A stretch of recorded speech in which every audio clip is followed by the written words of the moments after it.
C Narayana Reddy గారి 93వ జయంతి సందర్భంగా శ్రీమతి శివశంకరి గారికి వారి జ్ఞాపకార్థం అవార్డు ఇచ్చి అదేవిధంగా వారి 93వ జయంతి సందర్భంగా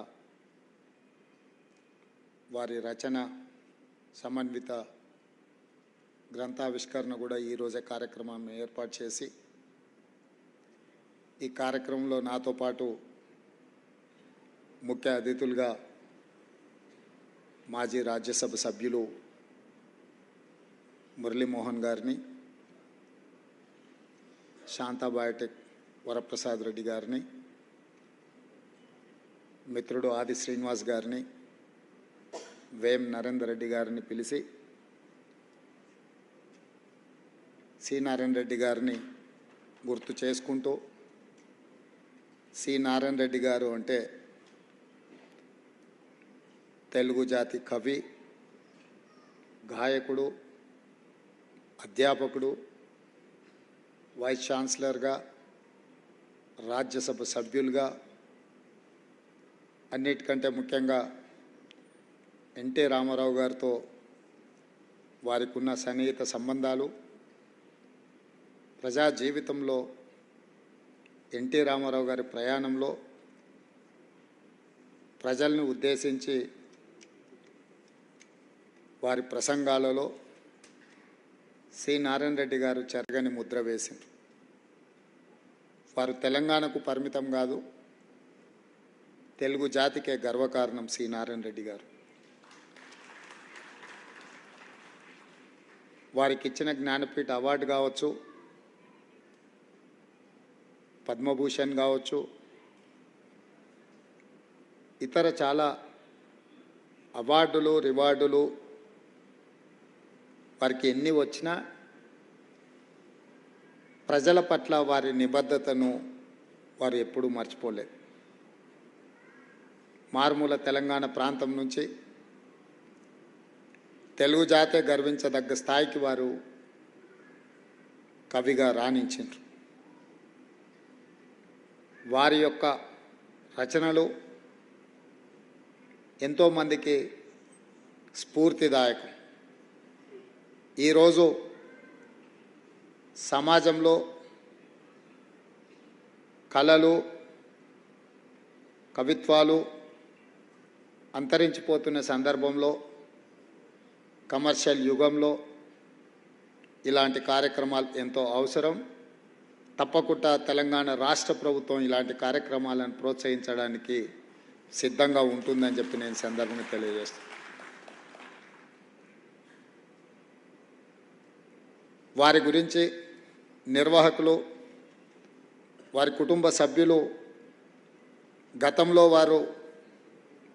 వారి జ్ఞాపకార్థం తీసుకోవాల్సిన నిర్ణయాల మీద గతంలో చేసిన నిర్ణయాలు అమలు కాలేదని చాలా విషయాలు ప్రస్తావనకు తీసుకొచ్చిండ్రు. తప్పకుండా ఈ ప్రభుత్వం వారి జ్ఞాపకార్థం చేయవలసిన, తీసుకోవాల్సిన నిర్ణయాలు తప్పకుండా తీసుకుంటుంది అని చెప్పి ఈ సందర్భంగా వారి అభిమానులకు తెలియజేస్తారు. వారు తెలంగాణకు, తెలుగు జాతికి గర్వకారణం. వారిని తలుసుకోవడం ద్వారా భవిష్యత్ తరాలకు వారిని గుర్తు చేయడం ద్వారా ఒక స్ఫూర్తినివ్వగలం. వారు రచించిన రచనలు వారు లీనమై రచించారు కాబట్టే ఈరోజు కూడా వాటి యొక్క విలువ మనందరం చర్చించుకుంటున్నాం. వారు యథాలాపంగా రచనలు చేయలే. వారు రాసిన ప్రతి పాట, ప్రతి వాక్యము వారు పూర్తిగా లీనమై వారు ఆస్వాదించి రాసిన రచనలు. అందుకే ఈరోజు కూడా రచనలు గుర్తింపు, గౌరవం సమాజంలో ఉంది. అందుకే వారికి సంబంధించి కాంస్య విగ్రహంతో పాటు తప్పకుండా ఏదైనా ఒక విద్యకు సంబంధించిన, అది కళాశాలనా లేకపోతే యూనివర్సిటీనా ఏందనేది తప్పకుండా మా సహచార మంత్రులతో చర్చించి వారిని ఎప్పటికీ గుర్తుపెట్టుకునే విధంగా తొందరలోనే ప్రభుత్వం నిర్ణయం తీసుకుంటుందని కూడా వారి అభిమానులకు నేను తెలియజేస్తున్నా.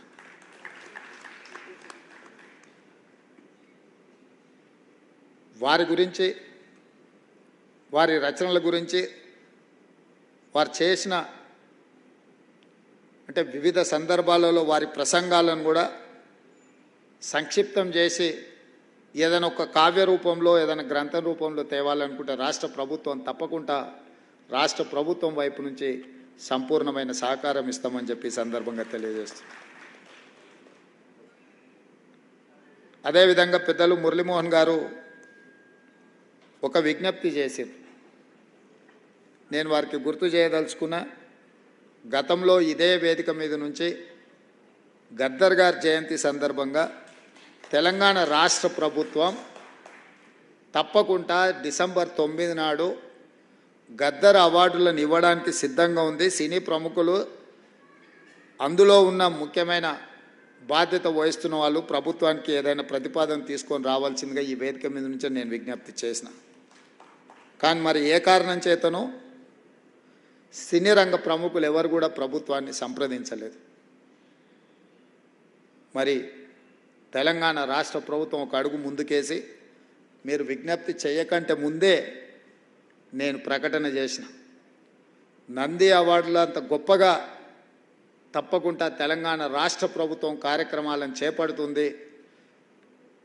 తెలంగాణ జాతి మేలిరత్నం గద్దర్ పేరు మీద గద్దర్ అవార్డులు ఇస్తాము. అది డిసెంబర్ 9 తారీఖు మా తెలంగాణ ప్రజలకు అత్యంత కీలకమైన ముఖ్యమైన ఆ రోజున ఆ కార్యక్రమాన్ని తీసుకుంటామన్నాము.